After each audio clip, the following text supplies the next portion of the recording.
Is there any racism? I am certain there is racism. Assalamu alaikum. So I asked on mainly Instagram. I think I did ask on YouTube as well. If you have any questions, I'm going to be doing a Q&A soon. And today is the day. So let's get straight into the Q&A. So as you can see, there's a whole bunch of questions. So I'm going to be going through some of them. I'm going to be picking some. There's actually a lot. On Instagram, if you haven't already followed me, go follow me. This is my second account. So my main one, I'll put on screen anyway. But for the Hijrah stuff, go follow Yahya's Path. We managed to hit over 20k in 2 weeks. Alhamdulillah. Let's get on with the questions. Okay, cost of living in Morocco.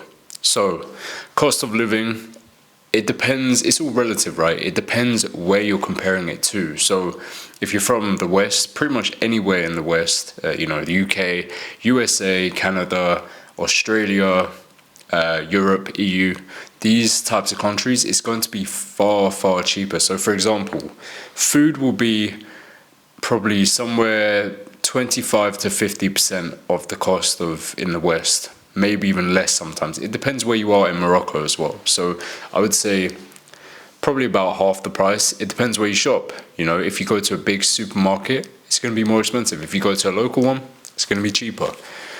When it comes to accommodation will be probably around 20% of what you pay in London, maybe 30 to 50% of what you pay in the UK in general, probably a bit less. Once again, depends where you are. So, for example, we are moving inshallah, into a 3-bedroom apartment on the 5th floor of a secure, well-known complex in a good, modest area in the north of Morocco. And am I missing something out? So this place will cost us £500 per month for a 3-bedroom apartment on a higher floor. It has a balcony, has multiple bathrooms, all of these things for £500 a month. The equivalent in London would probably be around, if I had to guess, I'd say probably about 2,500 to 3,000. Actually, probably more in terms of location, probably more. It's like 10-15 minutes away from the center of the city. So yeah, probably more, probably like 3,000. So if you compare that, it's a sixth of that. Now, in the rest of the UK, it might cost you like 2,000, 2,500 maybe. So in that case, it's like, a quarter, a fifth. So yeah, it just depends. It depends, you can't say cost of living in Morocco because there's loads of different places. And compared to what? Next question is, can we get jobs in Morocco? What is the source of finance there? So I have zero idea what the job market is like here. I didn't move here and I didn't expect to get a job in Morocco, like a Moroccan job, because let's be honest, this place is not nearly as affordable if you actually work here. If you look at the locals, they're still, it's just difficult. Like, they're not earning as much as you can, say, for example, online, which is why I always advise, if you're going to make Hijrah, first off, make sure you have a source of income online. This is the best because then you can move around from place to place and it not really impact your income as much, right? You have the flexibility. So if you're able to afford, or if you're able to make 1k online, then you'll be able to make Hijrah. Obviously have some reserves, but 1k online, figure it out. It's not that difficult. It's not as difficult as you think. So next question, is there any racism? This is an interesting question. I am certain there is racism. There's racism everywhere that you go. It doesn't matter where you go, there's always going to be some form of racism. Now, will you let that impact you, or is it severe enough for it to impact you? Now, I haven't experienced racism, I don't think. If I have, then it didn't really impact me much. You get looks. If you look like you're not from here, if you don't look Moroccan, then you're going to get looks. Is that racism? No, it's more out of intrigue, like, what are you doing here kind of thing, but not in necessarily a negative way. They're not, like, you don't have people coming up to you and saying, what are you doing here, get out. you know. Some places in the UK, you have a lot of that. So, next question. What are some of the pros and cons in your experience so far about making Hijrah to Morocco? So, just quickly off the top of my head, I'm definitely going to miss some. Pros, I would say, you have the Adhan 5 times a day. You go to masjid, you can walk to masjid. The country is a lot more modest. You feel Islam here.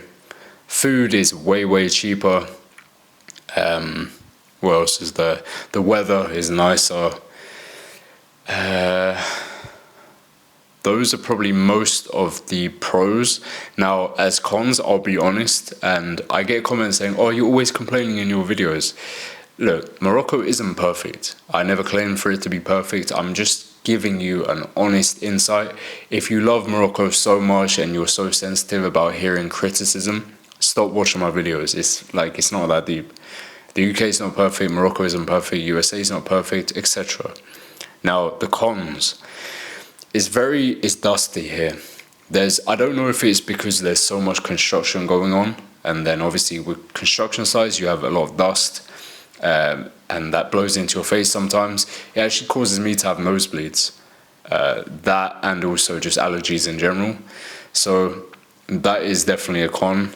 The other con would be the language barrier, but inshallah I'll learn the language, at least to, somewhat of a conversational level, inshallah. What else? I guess in terms of convenience, you don't have, even though I'm in a bigger city now, there's still a lack of convenience in a sense that I can't I can drive to a shopping centre, but even in the shopping centre, it doesn't have everything that I want. There's a lot of shops, especially like clothing shops. I'm running out of clothing, as you can tell, I'm wearing this a lot.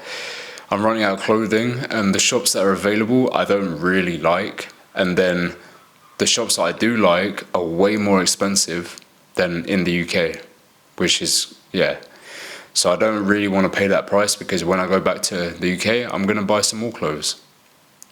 But then the affordable shops here, I don't really want to buy from them. But anyway, that just is beside the point. I would say convenience, lack of accessibility when it comes to the specific things you want. Electronics are way more expensive here. So if I want to buy, I don't know, a new studio light or something like that, it's way more expensive. So trying to navigate around that. Also, the infrastructure, the public transport is almost non-existent here. You have some buses, I believe, and then you have some trains from city to city. You have a bullet train, which is good. Haven't used it yet, but I'll be using it tomorrow, actually. But yeah, the public transport isn't great. So these are some of the cons. Yeah. I keep getting questions on this. Would you advise us that have money or get stable income before Hijrah? So I'd say about 30 to 50% of my questions about how are you meant to afford it. I think people are trapped in this mindset of, okay, I have a 9 to 5. Obviously, I can only really work from one location because the company is in a certain country. How am I supposed to make Hijrah? Look, having a 9 to 5 is great. If you're able to have a 9 to 5 where the location is flexible, that would be ideal. However, if you are planning to make Hijrah, maybe during your 9 to 5, start something on the side. Start learning a skill, whether that's, copywriting, email marketing, just marketing in general. Maybe it's sales, high-ticket sales. Maybe it's video editing. Maybe it's learning how to code. All of these things enable you to potentially be a freelancer, potentially work as a consultant on a contract, etc. So you are more flexible with your time and location. Now, for me, I'll be honest, the way that I'm doing it, I am relying on savings largely. I am generating money. Now, is it loads and loads of money at the moment? No. I'm making my money through social media, whether that be the money from YouTube, whether that be coaching that I get through Instagram or etc. Or some brand deals, collaborations, all of these different things, right? This is how I make money right now, and inshallah that will only continue to grow. I'm investing more and more time into social media, and so this is how you make money. Now, you just need to spend time learning a new skill, learning a skill that's profitable, marketable, that's actually in demand, that solves problems, and that's how you generate money online, etc. Networking as well is very, very important. Okay, interesting question. They're asking me if I think the state of the UK is bad enough to where you won't go back. So the thing is with me is that I have family in the UK, so I will always go back unless it's literally at a point where, I don't know, the UK is at war with wherever I am, so Morocco. And then I think in that case it'll be very, very difficult, right? But until that happens, I will go back. I was born and I was raised in the UK, in London specifically. And so I will always love that place. And I always want to go back just to visit, but I don't want to live there. There's so many different reasons why. You know, the agendas that are pushing, the cost of living. I think the lack of Islam, although Islam amongst the Muslims is very strong, I think there's just so much haram in that society. I wouldn't want to raise my kids there. I wouldn't feel comfortable with my wife there necessarily. So would I go back to live? No, but to visit, yeah, why not? Okay, step-by-step movement and how to do it. Let me break this down as easy as possible. Step-by-step movement. First off, I would always, if you're going to make Hijrah, I would just advise that you already be married. Now, this will help choose where you're going to make Hijrah to as well. For me, married a Moroccan citizen, even though she wasn't born and raised in Morocco, she has citizenship here, so it makes it a lot easier. I can apply for residency if I want, and I can get long-term residency just through marriage, essentially. So once you're married, or even if you're not married, choose a place. You can spend time in that place, whether it be a week or 3 months, 6 months, however long. A lot of places will have to cap it at 3 months because that's when your visa or whatever it is runs out. So for example, in Morocco, if you're from the UK, I believe EU is the same, you can stay here for 3 months and then you can leave the country and come back if you want, and then it automatically renews. Same thing with Malaysia. I know Turkey is a little bit different because you're allowed to stay 3 months out of 6 months. So if you're there for 3 months, you can leave, but you can't return until another 3 months has gone by. Make sense? So once you found a place, make sure you have enough money. So I would advise 6 to 12 months of savings. So how much is that? Depends on the place. So for Morocco, and it depends on the city as well, but for where I am right now, I would say allow for £1,000 per month. This allows you to live comfortably. So 1,000, so £6,000 to £12,000, I would say, for Morocco. And this is after all of the moving costs. So after the flights, after the hotels, after the Airbnbs, after all of these different things, after residency costs, after if you just got married, after all of these costs, you want £6,000 to £12,000, I would say. And then you also want to have at least bare minimum a plan on how you're going to make money. Have you got a job that's flexible, that allows you to work remotely? Have you got a business plan that you are certain, or you've done a proof of concept that it will work? You know, have you got a presence online that you can make money from? That's basically what I'm doing. So there's loads of different things that you can do. Just make sure you at least have a plan. Plan your accommodation, where you're going to stay, and make sure it's close to where are the best places to stay if you're making Hijrah. So you can do some research. There are group chats for a lot of places, especially in Morocco, I believe in Turkey, in UAE, all of these places. Join group chats, search online. If you have a network, go through that. Make sure you speak to people who are already living there.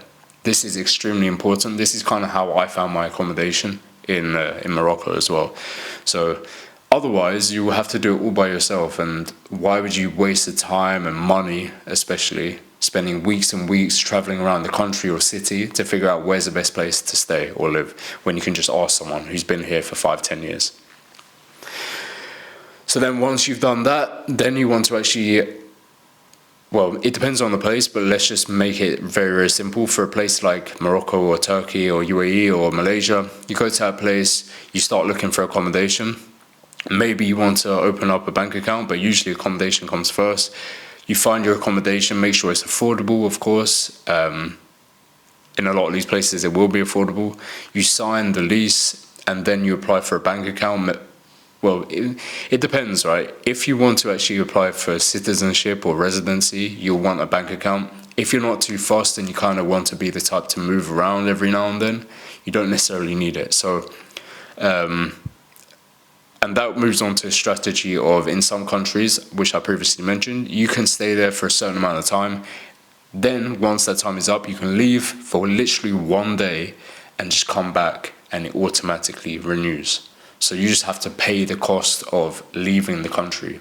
So that could literally be a train, could be you drive across the border, could be that you take a plane to a different country and then you come back same day or next day. So that's what I would say. And then once you have all of these things in place, then it's pretty much done. One other thing would be learning the basics of the language. That would help massively. That's something that I didn't really do, and I kind of wish I did, because now I'm at a disadvantage. But that would be my step-by-step movement on how to do it. It's pretty simple. It is honestly pretty simple. Just do a lot of research. Just plan ahead. Otherwise, you end up wasting money, and you don't want to do that. Okay, where am I from originally? Born and raised in London. I am half Irish, part Filipino, Chinese, Indian, Spanish, etc. So, yeah, a lot. So I met a brother the other day and he said I was confused. So, racially confused. So, this one is nothing to do with Hijrah, but I'm going to do it anyway. Someone's asked me what my routine is each day. That's a good question. So, I've literally, because I've been traveling a lot recently, I haven't had a routine and I've been very, very unproductive. The other day, I actually made a routine. So finally, wake up for Fajr, obviously pray Fajr, then ideally stay awake. That is like the number one, it's like the hardest thing to do at that time. Stay awake and then work on the business stuff, I'm writing an ebook on how to get married or how to find a suitable spouse, work on business stuff, and that should take up basically my whole morning, whether that be on sort of planning for coaching, community, etc., writing the ebook. Then after lunch, I start working on some video ideas. It depends on the day. Video ideas, then film the videos, then edit the videos, and it depends on the day once again, post the videos. Then that should take me up until the evening. Then once it gets to the evening, then I work on learning Moroccan Arabic, or I improve my knowledge in Islam, whether that be from reading the Quran. Now, I haven't fully put this into practice yet. As I said, I've been traveling a lot, so we'll see. I'll keep you updated on how this goes. But yeah, that's kind of what I do every day. How did you find a place to live? Was it pre-arranged before you came? No. I would say that is a very good idea, and I know a brother who lives here who said that's what he did, and it worked out very, very well. For me, I'm the type to just go with the flow. Now, this is the expensive way of doing things, typically, because it will mean that sometimes you miss out. Sometimes you're too slow to do stuff. Sometimes you don't have the best options. But I'm just not the most prepared. I'm pretty well prepared for the most part, but I like to have a look around before. You know, if I'm not even here yet, why am I going to look for accommodation? I don't know where I want to live. I haven't seen it in person. I don't fully trust anyone to look at a property for me and be like, oh yeah, this would be good for you. That's just me. So what I did, as soon as I got here, I started looking for places. Now, there's several websites you can use. I'm not going to list them. I think I listed them on my last video. There's no point me listing them. It depends on the country, it depends on the city, etc. Have a look on there, contact as many as you can, go for as many viewings as you can. The reason being, you don't want to be too picky because first off, you don't know how many you can get in that area. So if you're too selective, you'll find that you won't be able to find a place, or there's at least a risk of doing that. Now, if you view as many as possible, then you get a feel for what you can actually get for your money. You can go to different areas, check them out, etc. That's if you have the time. So that's what I would do. Yeah, it's pretty basic, pretty straightforward. Oh, and also make sure you speak to locals. I met a local and I made sure that the price was what I should be paying. He said, yeah, it's roughly the same price. Might be slightly overpriced, but it's in that range. So if you know anyone in the country or in the city already, contact them. And I'm always going to say this: networking is so important. I underestimated how important it was. It's helped me massively. It's helped me meet people who provided so much value to me, and inshallah I can provide value to them. But it's definitely helped in terms of finding a place to live, even business stuff, etc. So make sure that you network. If there's an existing WhatsApp group, which for most major countries and cities there will be, so just figure out and find out where these group chats are. Find it. Why Morocco? Okay, this one probably is pretty obvious. My wife has citizenship here. It's cheap. Islam is very strong here. Although you hear a lot of sort of nonsense about Morocco, if you're actually here, it's very, very strong here. If you go to the touristy places, you're going to find touristy things. Just stay out of the touristy places. It's close to Europe. It's cheap to go home to London. How quick were you to get married after reverting? It was just over a year. Pretty quick, but not straight away. I would always advise waiting a year. I would say waiting a year, just because, and I made a reel about this, I might plug it in the video now, but essentially, if I don't plug it in, this is what happened. Literally straight after reverting, I wasn't sure about marrying a sister with hijab. Then after 3 months, I knew I wanted to marry a sister with hijab, but I wasn't sure about abaya. After 6 months, I knew that I wanted to marry a sister with hijab and abaya, but not niqab. I found that weird. After 9 months, I was more open to it. After 12 months, it was a preference. So I'm using this example just to say that your views of Islam, how you practice it, will change over time. So if you've just reverted, don't get married straight away, because you might end up marrying a sister who's either not practicing or just has completely different views to what you will eventually have. And also, especially if you're a guy, you will have to lead the family. How are you meant to lead the family when your knowledge of Islam is so weak? You don't even know the basics or fundamentals.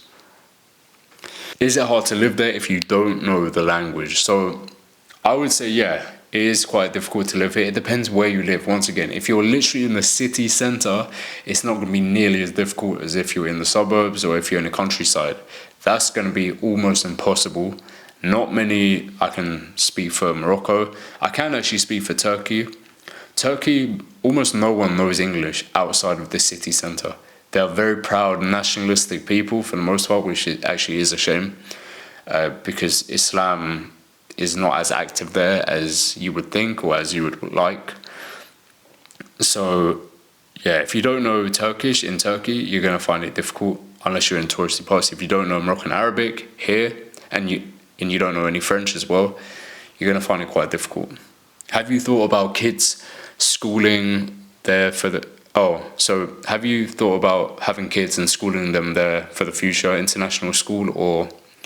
So yes, this is something I've considered, and I would say you have the option of homeschooling, you have the option of private schooling, you do have public schools as well. Is that something that I'd be interested in? I don't know. I honestly haven't done enough research to see if it's any good. I get actual Moroccans telling me public schools are not good, so private schools is an option. Now, that's going to be costly. Even if it's just a few £100s a month, that adds up. That could be like 5,000 a year, which is still a lot. It could be 10,000 a year.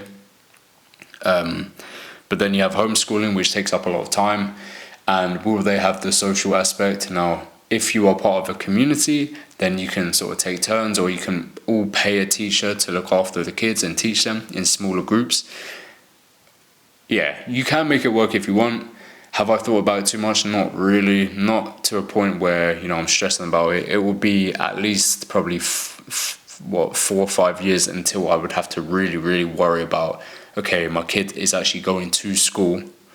So it's not something I don't know if I'm going to be in this country in 4 or 5 years. So is it a trial period or directly permanent? So, none of us know where we'll be in 10 years, 20 years. So this isn't necessarily permanent. I am enjoying my time here in Morocco. I don't know if it is the country for us yet. We will see. I don't know if it's a city for us yet. At the moment, I like it. I'm enjoying my time, as I said. I do want to check out other countries in the future. I do want to check out Malaysia. I keep seeing people move there, and the food, the weather, the people, the fact they speak English, Islam is strong there. All of these. Okay, third time trying to record this video. So flipping annoyed. Are people there more salam generous, or most people just keep to themselves? People say salam, that's just how you greet people. Even, I would say, non-Muslims probably say it here. That's just genuinely how people greet each other. Opinion on mint tea. I like it. I didn't used to like it. Like, mint in general I didn't really like it. I used to prefer Turkish tea.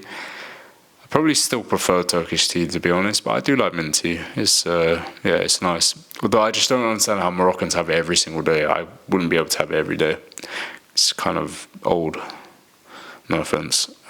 Some of these questions, like, you expect me to know the answers to very intricate questions, like, as though I've been here for 10 years. Like, someone asked me, is it possible to work in German companies in Morocco? It's like, I'm not from Germany, I'm not German. I've never had a job in Morocco, so it's like, how am I meant to answer this? Okay, the final one I'm gonna answer is whether I miss the UK.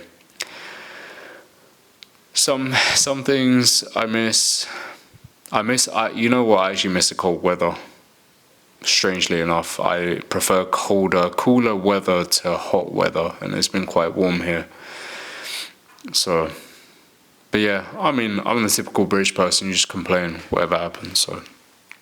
And then obviously I mentioned convenience and stuff like that. But anyway, that's the end of the Q&A. I've actually just had enough of recording this. It's the third time. Yeah, I'll probably do a part 2 at some point. I got a lot of the same questions, so hopefully that answers most of the questions for you.